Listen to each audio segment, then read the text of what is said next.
AI 개발의 역사는 사실 70년이 넘습니다. 대부분의 기간 동안은 연구실 안에서만 이루어지는 일이 대부분이었고 일반에게는 잘 알려지지도 않았죠. 최근의 AI 열풍이 시작된 이래로 우선 변화한 것들은 인간이 반복적으로 기계적으로 해오던 일을 AI가 대신하는 것으로 시작이 되었습니다. 그러나 그 이후의 개선 발전의 속도가 굉장히 빨라서 이제는 웬만한 검색 같은 것도 예전의 방식이 아니라 챗 GPT나 빙 같은 그런 플랫폼에서 AI 모델에 의해서 검색을 하는 것으로 변해져 있고요. 또 장황한 서류 같은 것들도 잘 인식하고 요약하는 일, 그 다음에 번역하는 일, 여러 가지 언어를 번역하는 일, 이런 것들이 전부 AI로 대체가 되지 않았습니까? 이런 식으로 소소하게 일상에 스며든 그런 AI 서비스는 일일이 헤아릴 수도 없을 정도로 굉장히 많습니다. 그러나 그보다도 이런 걸 한번 생각해 보시죠. 인간의 생명을 다루는 의학이나 헬스케어 혹은 제약, 이런 분야에서 일어나는 AI에 의한 혁신 같은 것은 일반인들이 도저히 상상도 하기 힘들 정도로 엄청나게 그 영향이 깊고 큽니다. 그 외에도 로봇 산업이라든가 혹은 우리가 흔히 일상에서 접하는 유통산업 혹은 물류산업, 이런 것들도 굉장히 AI의 영향을 많이 받고 있고요. 심지어는 음악이라든가 미술, 인간이 고유 영역이라고 생각했던 창작의 분야에 이르기까지 AI의 힘이 완전히 미치고 있는 상태죠. 그렇기 때문에 AI 혁명이라고 불러도 글쎄요, 별로 과장이 아닌 것 같습니다. AI의 영향이 오래 갈 것이다.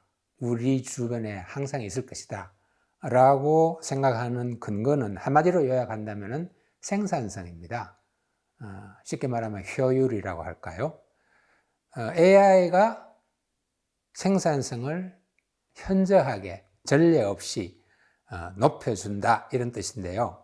AI를 활용하면 어떤 일이든지 더 빠르게, 더 정확하게, 지치지 않고 더 효율적으로 수행을 합니다. 그것은 경제적으로 표현하자면 영업이익 혹은 순이익을 더 높여준다고 말할 수가 있겠죠. 이것은 왜냐하면 인류 역사상 기록되고 저장되었던 모든 데이터를 AI가 학습을 해왔습니다. 그러니까 일반 개개인이 도저히 대적할 수 없는 그런 기반을 갖추고 있다는 뜻이죠. 그렇기 때문에 생산성을 엄청 높여주는 것입니다. 우리가 예를 들어서 메타버스라는 개념이 처음 나왔을 때 정말 재밌고 신기하다 하는 그런 느낌들, 이런 것들은 소비자의 어떤 경험 혹은 만족도를 높여주기는 했지만 기업이나 개인의 생산성을 획기적으로 높여주지는 못했습니다. 그렇기 때문에 그것이 오래 가지 못했던 것이죠. 물론 그것이 다 끝났다는 얘기는 아닙니다. 그러나 AI와는 차원이 다른 그런 현상으로 인식이 됩니다. AI가 한순간 반짝 떠올랐다가 사라진다, 이런 일은 글쎄요, 지금 변화하고 있는 현상을 본다면 있을 것 같지가 않습니다. 몇 가지가 있습니다. 첫째는 멀티모델이라고 하는 특성을 이야기하지 않을 수 없습니다. 챗 GPT부터 시작해서 생성 AI가 처음 나왔을 때는 사용자가 텍스트를 이용해서 명령을 했습니다. 프롬프트라고 하죠. 이런 걸 해줘 라고 입력을 하면 거기에 따라서 생성을 했죠. 그런데 이제는 이것이 발전해서 텍스트에 머물지 않고 음성이라든가 이미지라든가 심지어는 동영상에 이르기까지 여러 가지 형태의 모드를 넘나들면서 AI가 학습도 하고 또 결과물을 내놓는 생성도 하는 그런 특성을 가리킵니다. 두 번째는 on-device AI라고 볼 수가 있겠는데요. 원래 AI 모델이 구동되고 사람들이 서비스를 이용을 하려면 AI와 클라우드 데이터 센터에 있는 그런 인프라 사이를 데이터가 왔다 갔다 해야 됩니다. 필요할 때 그걸 다시 꺼내오고 하는 식으로. 그런데 on device는 그게 아니라 인터넷 연결이 없더라도 혹은 클라우드와 연결되지 않더라도 디바이스 자체에서 AI를 구동시키고 AI 서비스를 써먹을 수 있는 그런 특성이 바로 on-device AI입니다.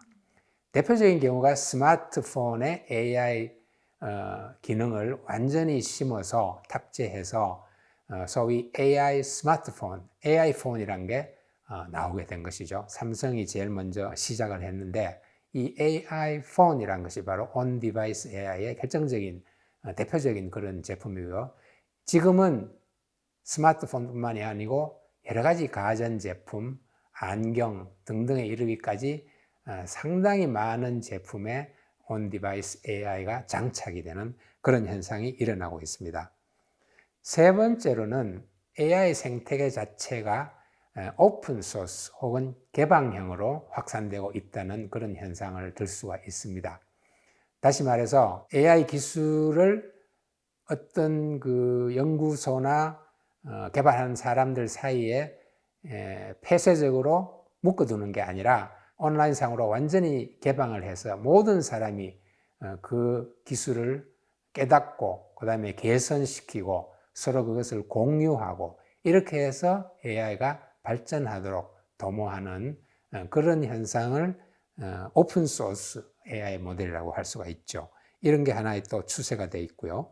그 다음에 경량화 추세를 또 이야기하지 않을 수가 없습니다. AI 파운데이션 모델이라고 하는 근원되는 모델은 굉장히 많은 자본과 시간과 지식, 인력을 필요로 하는 굉장히 엄청난 프로젝트입니다. 그래서 이 파운데이션 모델을 개발할 수 있는 회사는 세상에서도 두 손 안에 꼽을 정도로 많지가 않습니다. 그렇지만 여러분이 스마트폰을 쓰면서 스마트폰에 담겨 있는 그 모든 기능을 다 쓰지는 않잖아요. 그와 마찬가지로 AI도 그런 엄청난 모델을, 범용 모델을 만들어 놨지만 실제로 개인이나 기업들이 사용하고 필요로 하는 것은 그렇게 많지가 않습니다. 따라서 그런 고객들의 수요에 맞추어서 맞춤형으로 용량이나 이런 것은 작더라도 각자의 필요에 맞도록 하는 그런 AI 모델을 개발하는 소위 경량화 모델, 영어로는 SLLM이라고 하는 그런 모델을 개발하는 추세. 이러한 것들이 지난 1.5년 동안 AI 기술이 발전해온 방향 혹은 새로 생긴 특성이라고 말씀드릴 수가 있겠습니다. 처음에는 당연히 반도체 산업을 언급해야 될 것 같습니다. AI라는 것의 기본 요소가 데이터 아닙니까? 그러니까 데이터를 저장하고 처리하는 것이 바로 반도체이기 때문에 반도체가 없이는 AI도 존재할 수가 없습니다. 또 AI 성능이 더 좋아지려면 반도체의 성능도 거기에 따라가야 되거든요. 그래서 떼려야 뗄 수 없는 그런 관계에 있는 것이 반도체와 AI입니다. 따라서 반도체 산업을 첫째로 언급해야 될 것 같고요. 두 번째는 로봇 산업을 이야기할 수 있는데 이 로봇이라는 것이 AI뿐만이 아니라 로봇 공학도 거기에 들어가야 되고요. 배터리 기술도 들어가야 되고 반도체도 거기 따라가야 되고 또 센서 같은 이런 온갖 첨단 산업의 총화가 바로 이 로봇 산업입니다. 특히 인간의 신체랑 모습이 비슷하다고 하는 휴머노이드 로봇 이런 것들은 앞으로 크게 성장할 그런 분야로 생각이 됩니다. 세 번째로는 누누이 이야기하지만 인간의 생명을 다루는 제약 혹은 바이오, 헬스케어 이 메디컬 분야가 또한 엄청난 성장이 기대됩니다. 2023년 작년 초에 생성 AI가 열풍이 불었을 때 가장 먼저 주식 투자자들의 관심을 받고 주가가 폭등했던 것 중에 상당 부분이 바로 이 AI 의료 분야의 기업들이었습니다. 특히 AI로 인해서 예전에는 상상조차 못했던 그런 신약을 위한 후보 물질이라는 것, 이런 것들을 엄청나게 많은 숫자로 새로 발견해내는 그런 성과가 AI 덕분에 이루어졌기 때문에 제약, 바이오, 헬스케어 분야도 상당한 성장이 기대되고요. 그리고 또 클라우드 산업도 마찬가지입니다. 아까 말씀드렸던 그런 그 on-device AI 서비스를 제외하고는 AI 서비스는 전부 다 클라우드를 통해야 됩니다. 클라우드에 데이터를 다 저장을 했다가 필요할 때 불러와서 쓰는 그런 방식이 되겠죠. 그래서 서버라든가 하드웨어 그리고 소프트웨어, 프로그램 같은 것들을 직접 구매할 그런 역량이 모자라는 기업들은 전부 바로 이 빌려 쓰는 그런 형태가 되기 때문에 앞으로도 클라우드 산업은 많은 성장이 있을 것 같습니다. AI라는 놈이 전기를 엄청 많이 소모합니다. 전기 먹는 하마다 이런 별명도 있죠. 워낙 전력을 많이 소모하기 때문에 여기서 의외로 전력 에너지 관련되는 산업 그리고 기업들이 큰 영향을 받습니다. 다시 말해서 전력을 만들어내는 기업, 그 다음에 전력을 보관했다가 운반하는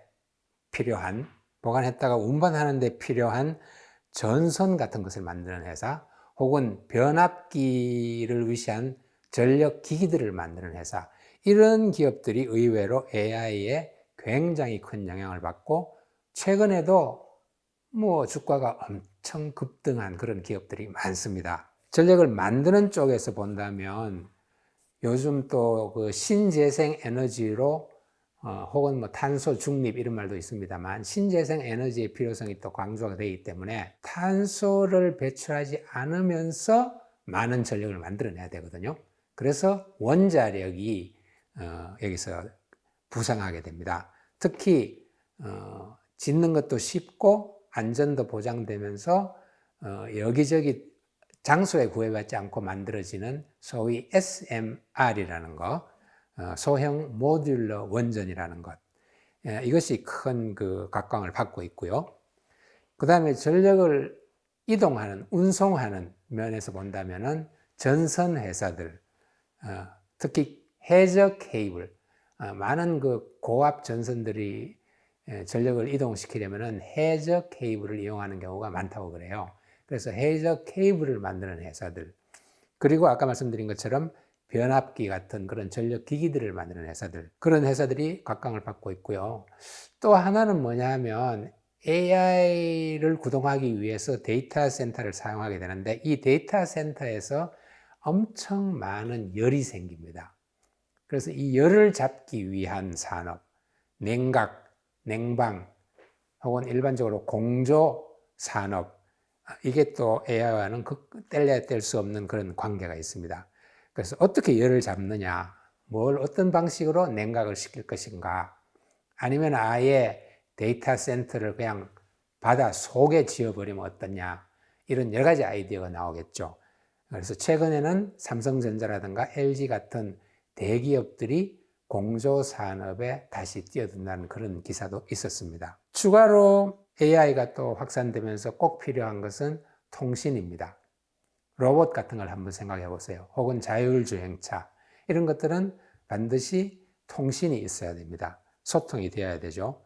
그래서 지금 현재의 5G 상태를 지나서 차세대 통신 6G 쪽으로 진화하고 있는 통신 관련 산업이 또 AI와는 많은 연관을 띌 것 같고요. 또 추가로 하나 이야기하자면은 센서라는 것이 그렇죠. AI 서비스에서 반드시 있어야 하는 그런 분야 중에 하나가 바로 센서입니다.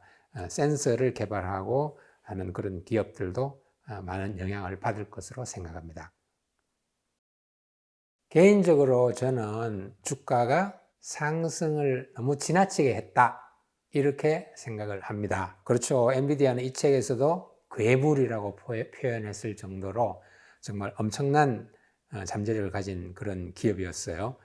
그런데 기본적으로는 냉정하게 엔비디아의 미래 전망에 대해서 흔히 말하는 프로와 콘, 득과 실, 장점과 단점, 이런 것들을 한번 따져봐야 할 것 같습니다.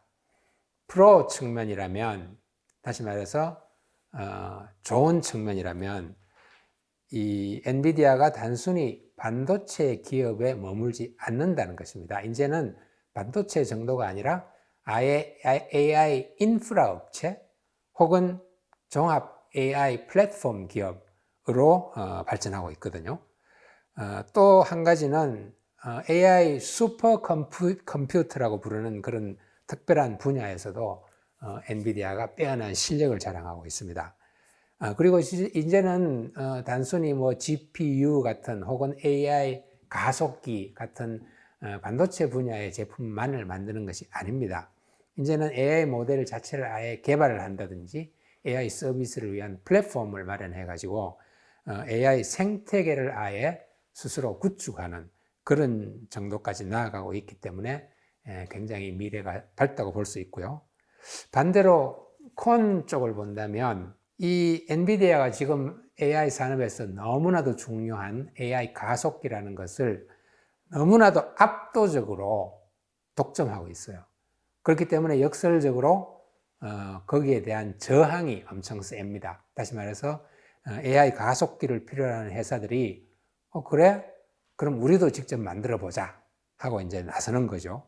실제로 오픈 AI 같은 경우는 아예 연합군을 결성해서 7조짜리 반도체 제국을 만들자 뭐 이런 그 이야기까지 나오는 상황이었고, 삼성전자만 하더라도 워낙 엔비디아의 AI 가속기가 막강하니까 그럼 우리도 한번 AI 가속기를 직접 개발해 보자 이렇게 나선 그런 상황이죠. 그런 식으로 엔비디아의 독과점에 대해서 저항이 굉장히 세다 이런 약점이 있고요. 또 한 가지는 엔비디아는 직접 제조를 하지 않습니다. 뭐 어떤 제품이든 간에 설계하고 개발만 하지 제조를 하지 않습니다. 제작은 전부 100% 아시아 기업에 의존해야 한다. 이 점도 하나의 약점이라고 볼 수가 있겠죠. 그래서 이러한 점들을 다 따져서 엔비디아의 주식에 대한 투자를 결정을 해야 될 텐데요. 쉬운 일은 아닙니다. 워낙 많이 올라가 있었기 때문에 어떤 식으로든 그 빈틈을 찾아서 이제 공략을 해야 되는데 쉽지가 않을 것 같습니다. 지금 현재로서는 엔비디아의 주 제품이 소위 AI 가속기이고, AI 가속기라는 것이 기본적으로 HBM이라고 하는 고성능 메모리 반도체를 꼭 필요로 합니다.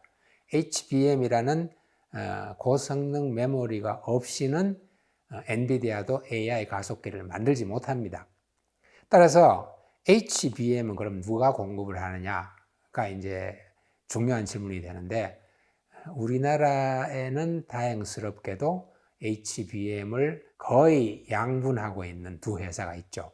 SK 하이닉스와 삼성전자입니다. 이 두 회사가 주거니 받거니 하면서 지난 10여 년 동안 HBM 공급을 완전히 장악을 해왔죠. 그래서 지금 현재 엔비디아의 가속기를 만드는 데 들어가는 HBM은 거의 대부분 SK 하이닉스가 공급을 하고 있고, 다음 세대의 HBM은 삼성전자가 또 공급하기 위해서 무진 노력을 하고 있습니다. 여기에다가 미국 회사 마이크론이라는 반도체 회사도 또 HBM을 이미 공급을 하기 시작을 했고, 이렇게 해서 HBM을 만드는 회사들이 일단 많은 영향을 받을 것 같고요. 그 다음에 거기에 의한 일종의 낙수 효과라 할까요? 그것 때문에 HBM을 제조하는 데 쓰이는 여러 가지 또 장비가 많거든요. 그런 특별한 장비들을 공급하는 회사가 또 각광을 받습니다. 가장 큰 예가 바로 이제 한미 반도체라고 하는 장비 제조 회사인데, 한미 반도체는 주가가 뭐 거의 글쎄요, 최근에 한 300~400% 이렇게 급등한 그런 경우이고요. 또 반도체 테스트 장비를 만드는 테크윙 같은 회사, 이런 회사들이 아마 엔비디아의 승승장구로 인해서 영향을 받는 그런 기업으로 들 수가 있겠습니다.